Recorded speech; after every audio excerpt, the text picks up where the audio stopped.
Welcome to Fat Cat production of news with a view. Hope everyone's doing okay today. Today is July 4th, 2025. I'm your host, John A. Costa. We are going live and recording this for a later playback. This is going to be a quick show. This is going to be episode 95, I'm pretty certain. If not, I will correct it in right up here. So today we're going to talk about the big beautiful bill. And I promised I wasn't going to do that, but I don't have a choice. There's just so much out there. The left are slamming the tax breaks, and saying, it benefits the rich. And if you look at their paperwork and what they're using as an example, you'd go, oh yeah, look at that. It does do that. But that's not truly the case. The fact of the matter is that the big beautiful bill offers percentage. It's percentages of what you earn. So earning determines how much savings you get. So if I'm making $100,000 a year and my tax nut, without any deductions, my final tax nut is, 30%. And $100,000 would be $30,000 in federal taxes I would owe. The tax savings for me under that would be about $3,000, 10%. 2.7 on the total nut, on the total amount. I used it as an example. If you made $95,000 and paid $27,000 in taxes, you would see a reduction of that tax by about $3,000, which is 2.7% of your tax overall bill.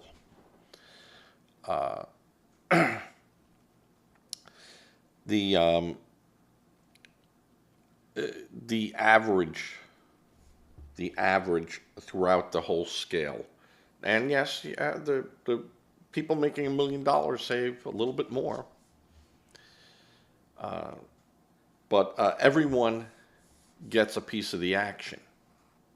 Everyone. The average is out to about 2.7, 2.5 on the overall average tax saving, which is huge. The other thing that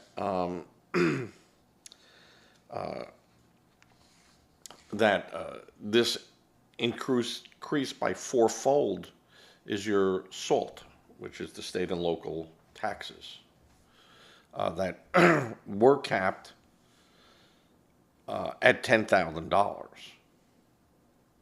And now that cap is going to $40,000. So in states like New York, where I'm using as an example Long Island, where you could be, paying $26,000 a year property tax, you were only able to take off $10,000. You lost that $16,000 tax. Well, now you get that back. So you see a huge increase. The other fact that, Democrats don't talk about is that you take out a car loan. Now that you can deduct the interest on that loan. A lot of people don't realize it. It's important. It's important to know these facts. Knowing gives you power. In the big beautiful deal is a provision. The bill also include work requirements for Medicaid and supplement nutrition assistance program benefits known as food stamps, SNAP, which could disenroll millions from the program. Now, where this really hit are going to be the illegals, and now what is considered illegal. We really don't know that because if you're not a citizen and you're undocumented here, you are an illegal. If you are not a citizen here, but was recognized as being documented under programs that no longer recognize that documentation, yeah, those people could be out. Those people could be out. No one knows yet how this is really going to work. And I don't know how it's going to work. I don't like to see people lose medical, for children. Will there be a way for these people to buy into the program through the marketplace so they get something? Even if they don't reach their deduction, the hospital gets paid, and whatever, however it works. And again, a lot of this stuff we don't know. And even, and I said this, I am not locked in step with the president. I'm not locked in step with anyone. And my main concern is how one of these bills touch another bill. And if you're going to use this logic, well, the logic over here then dictates that it follows suit. One of the big things that's interesting is the left is screaming, the unborn. Well, you want to protect their citizen rights. Well, then you're going to have to face the abortion issue. If you're protecting the unborn rights to be a citizen, well, first they have to be born then, right? So you can't terminate their pregnancies.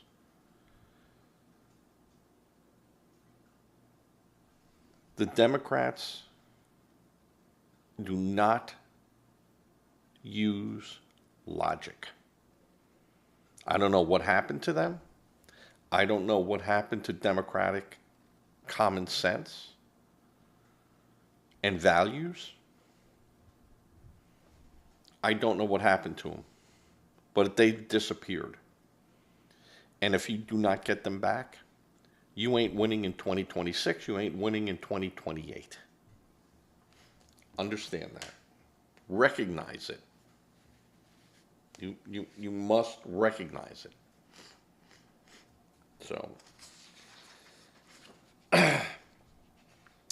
So what people are saying that the critics of this, the tax cuts are expensive, although estimates vary. Nonpartisan congressional budget says the bill would add $3.4 trillion to a debt over 10 years, while the Committee for Responsible Federal Budget said it would add about $4.1 trillion.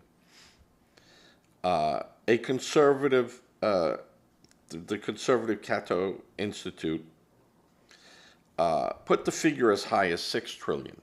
Now, what this figure does not take into effect or account is that if more people are working, if the jobs come back, if Trump can do all the things that he says, this won't affect anything. As a matter of fact, it will be negative.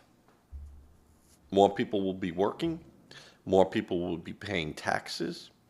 More people will be off of government assistance programs. Yeah, this doesn't take in for that factor. It just takes in everything that is static. A snapshot of today and carrying it out over the years, not taking any of the other elements the tariffs, it's not taking in any of those elements. And so it's not a true representation of anything other than, and it's not even a ballpark guess. It's bad math, it's bad science. So, the Senate version of the Big Beautiful Bill, which passed Tuesday, also included $6,000 tax deductions for Americans 65 or older. So they're on Social Security or eligible for Social Security, but they're over 65. This is a huge tax savings for people 65 or over. The provision does not entirely end the taxes on Social Security, but it would zero out Social Security tax burdens for about 88% of the recipients, seniors.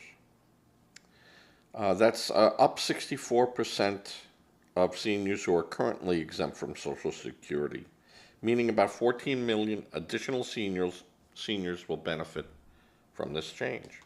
Now, the left also screams, AOC. The tax, the tips. She says $25,000. It doesn't take a smart person to know if you're being lied to with this.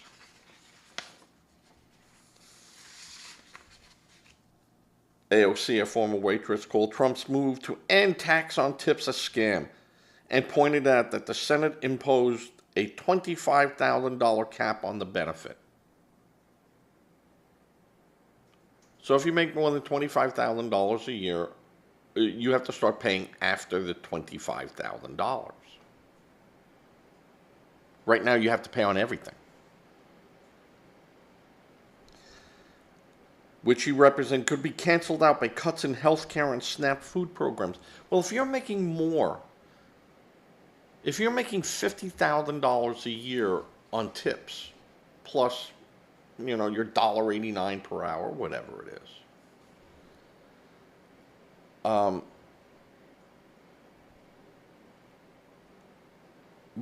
why are you on these programs?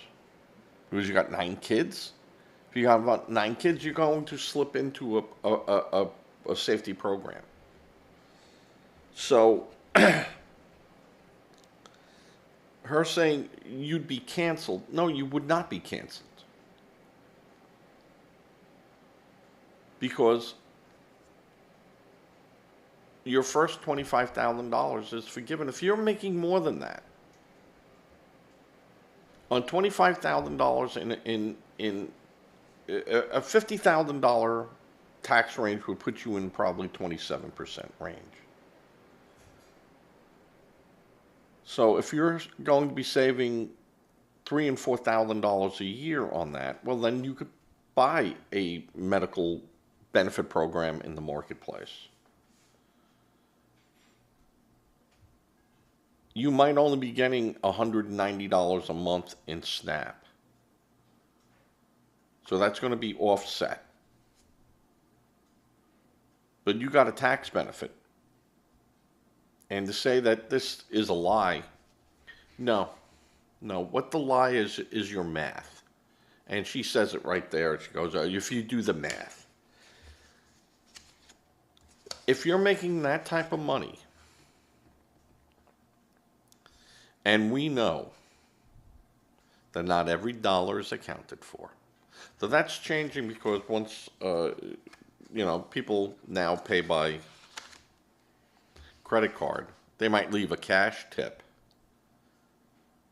But that becomes subject to, because they'll look at that, the government can look at that and say the bill was $100 and they only left $100. We're going to assume they left a 20% tip. So you got $20 there. I mean, there's going to have to be some accountability here.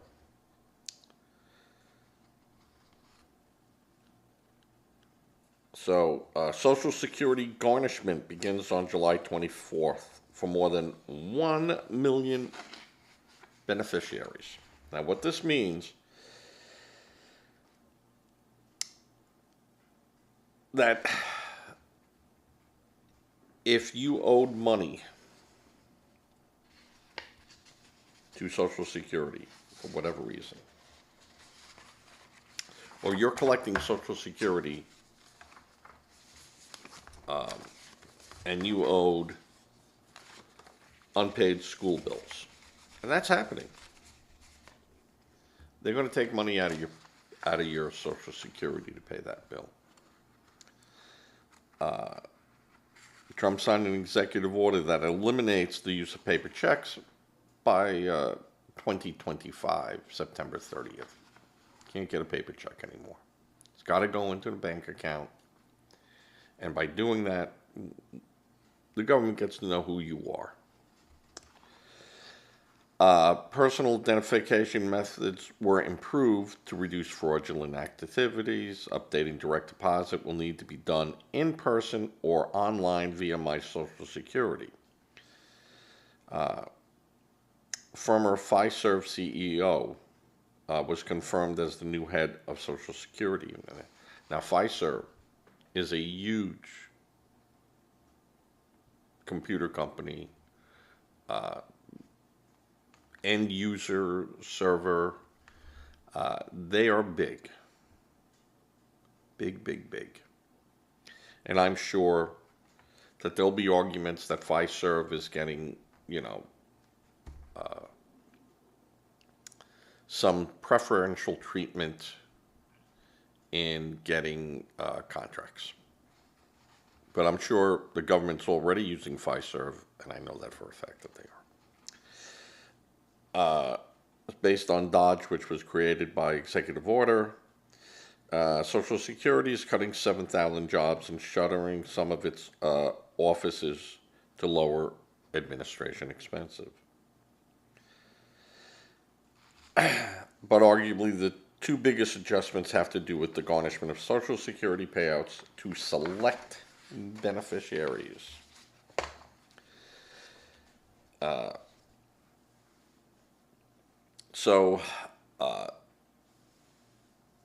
Right now there are like 450,000 retired workers who are delinquent on their federal student loans. Well, you're going to be paying. But to Joe Biden, he was doing that too. The Biden administration, to reinstate the 100% clawback rate, in which beneficiaries were overpaid, from the 10% clawback rate instituted during Joe Biden's administration. So Joe Biden said, hey, 10% clawback, made a mistake. They didn't lie. Trump is saying, no, you got to pay it all back. The other thing that Trump has done, I'm just putting this on a timer so I know, has been Congress passes massive changes for student loans. So they're still student loans, but you're paying them. But they're now different rates, more humane processes. The bill introduces fixed loan caps for graduates and parents plus borrowers, eliminates several repayment plans, and institutes a do no harm earning rule for colleges. So, and that's an interesting thing too. It's I didn't read up much onto it, and because that's 62 pages inside a 1,000-page document. So this is very interesting. In there, of course, they have a new Trump account program launched with $1,000 seed contributions to help families begin savings for colleges, a first home, or a small business expense. So They put in, if you put in $1,000, they'll put in $1,000. It's a one-time thing, and it's good for a small business. It's good for a student. It's good for a savings. You don't have to put $1,000 in there each time, but you have to start the program with $1,000, and they'll match you $1,000. Not a bad deal. So, it's the most significant change for school loan programs in decades. And it's not a hurtful program, because the program was always meant that you paid the loan back. School loan programs meant you pay them back. In most instances, some were grants. People did get grants, and people did get free money. It was out there. But for the majority of people, you took a loan and you paid it back. What I always disliked about that program was that you take it through the school, but it was through a third party. And the interest rates on those loans were ridiculous. And the payback method, when you graduated, but all that interest is accumulating. So at the end of 4 years or 8 years or 10 years of taking these loans, that loan is doubled. And then is start payable, 90 days after graduating or something. And you could be looking at, $6,000, $7,000, $1,000 per month. And if these people are starting in, you're not walking out of these colleges and for the most part starting a $75,000 a year job. You got to make your way to do that. Not saying that in 10 years down the road you won't be making $200,000. But in the meantime, that loan just keeps growing. And that's where I said, well, if the government was going to get involved with school loan programs, then it had to have been a loan. And the loan interest rates start when you graduate.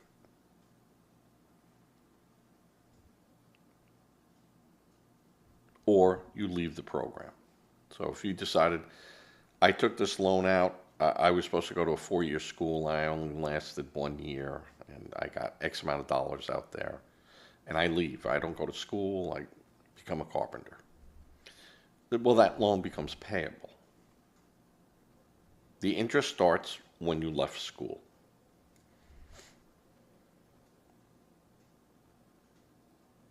And that's it. If you want to go back to school, well, you must take another loan out, but that other loan has to be being paid.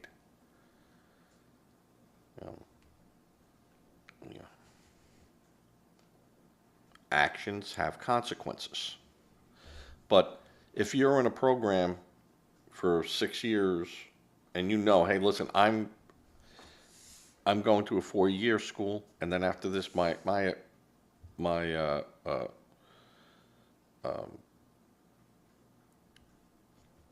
goal is to become a doctor, so I'm going to need 4 more years of college here. That's 8 years. And you could start stacking it all up. But the loan becomes payable at the end of the 8th year of graduation and stuff, and it starts being paid. But the interest isn't accumulating. You borrow $10,000, you owe $10,000. You borrow $60,000, you owe $60,000. But when you leave, that's when the interest starts going.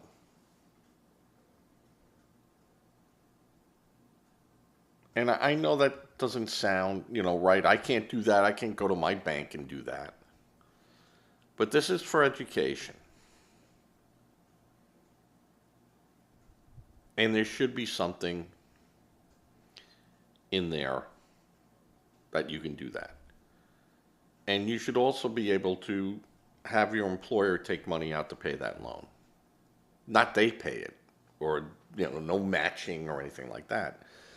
But where you could say, hey, I know my payment's 100, or 600 a month, but I want them to take $100 a month out every paycheck, and I'll cough up to 200 or 300 or 400 extra at the end of every month. But that gets paid.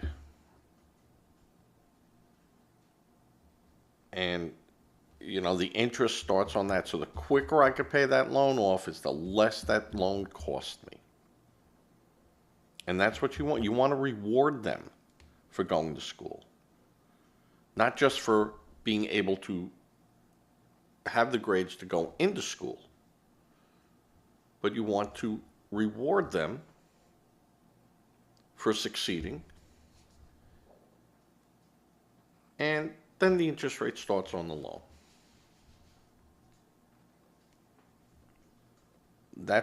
To me, that's the way it should be.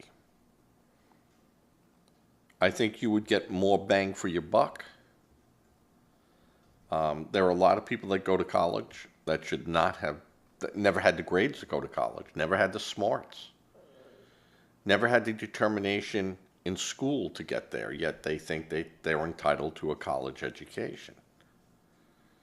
And then when you go, it has to be something that is beneficial to the majority of the society. Going there to see how Aborigine dancing affects modern Australia, I'm not paying for that. But if you're becoming an accountant or a doctor or a lawyer or a bookkeeper or a business administrator, or in the 4 years I'm just going for, communications, because I haven't decided yet. I don't know. And then there should be, but that should be okay. And then after the 4 years, if you want to go further, it's got to be on this list. It's got to be something that's going to help the majority of the citizens. And if you become a doctor or a lawyer, there should be things in there where you go, if I give the government 5 years of my services, 1 day a week at a clinic,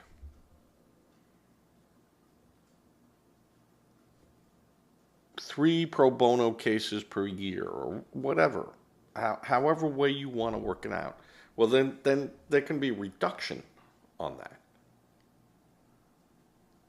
And you've saved the government money.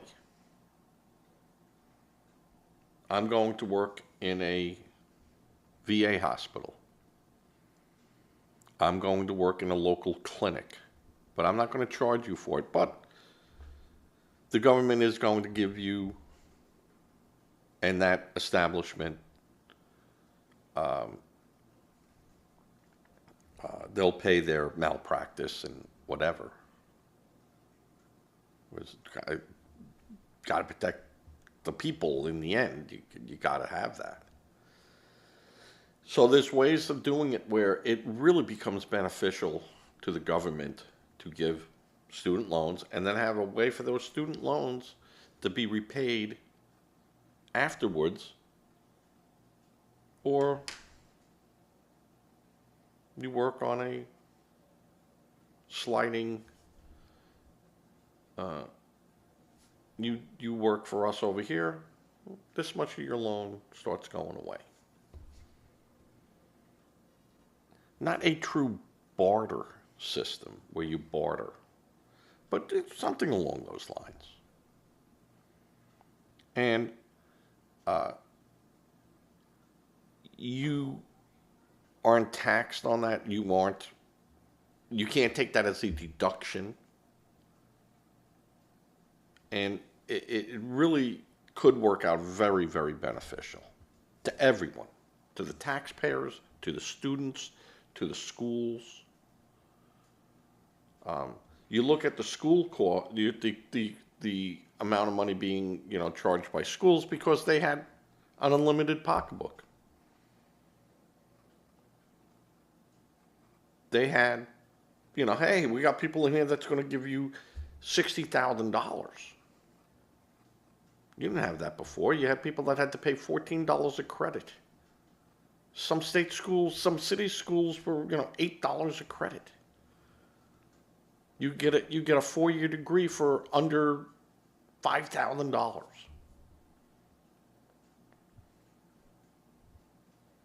So when the minute they started offering a portal to get money, well, then the money grabbing happened. Everyone got a taste at the trough. And some people took a much greater pull from that trough. And that became a problem. So the big, beautiful bill is good for everyone but those people that will not be eligible for it. And, folks, Trump said he was doing this. This is not something that Trump said that he was, this comes out of the blue, or this comes, we had no idea. I'm just trying to get this right from my own angle. That we had no idea that this was his approach, and this was going to happen. And, but we knew it. I knew when I voted for Donald Trump that this was his plan. I knew that some of the things that his plans called for could affect me positively or negatively. But overall, it needed to get done. It needed to be addressed. And I was willing to go that route. The Democrats didn't offer a plan. Hopes and dreams are not a plan. And that should never, ever have been a slogan. They could have said, continuing the battle.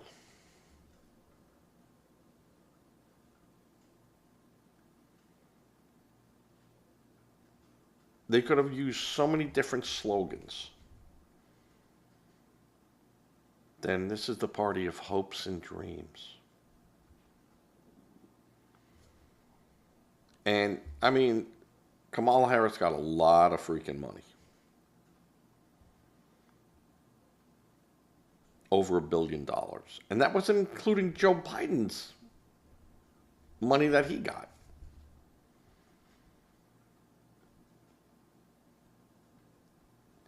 And America said, no. And this should have been, the DNC should have known that she was a terrible candidate, but what else could they do? They allowed Biden go so far. And then and Biden, who was always touted to be, I'm going to be the bridge for the next Democrat. And then he said, guess what? It's good to be the king. I'm doing so much here, I ain't leaving. And they're like, uh-oh, I thought we had an agreement here. And they had to get behind him, because if they did not get behind him, and he knew it, shrewd guy, that there would have been a revolt inside the whole Democratic Party, and that would guarantee losing the White House and losing the Congresses. So they had to say, all right, his day ends at 11:45. He goes to sleep at 6 p.m. We wake him up at 8 in the morning. We get him dressed and boom, boom, boom. He does what he needs to do for an hour and a half, and give him ice cream and put him back to bed.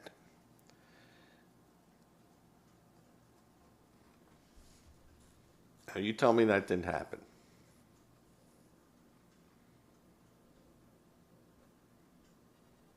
You tell me that didn't happen. They would tell the press at 11:45 in the morning, that's it, we're done. Yeah, no, he's fine. He's fine. He's got a full agenda. He's in there. He's going to be meeting this. He's going to be talking to his administrators. And for 2 years, half these people never even saw him.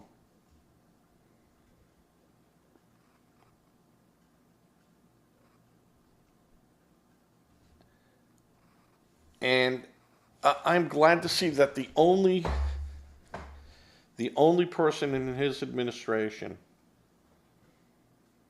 that's running around, because everyone else they're hiding low, is Mayor Pete, who stabbed the president in the back repeatedly. A guy that Joe Biden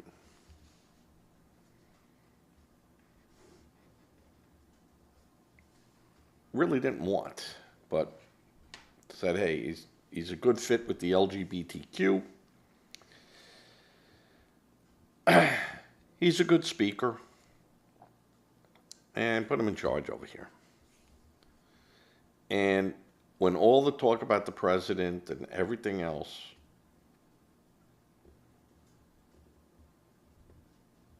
you didn't hear anyone running to Joe's defense and going, hey, the guy is fine.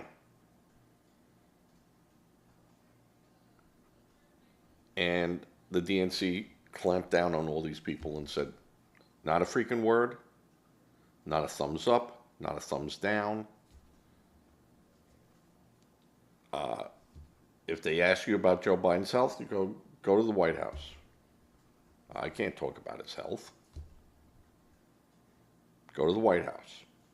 And the White House, you could get on the phone, hey, they're asking me, hey, don't say nothing. I didn't say anything. I told them to call you. Okay, that's good. We'll come out with something. And they hid it.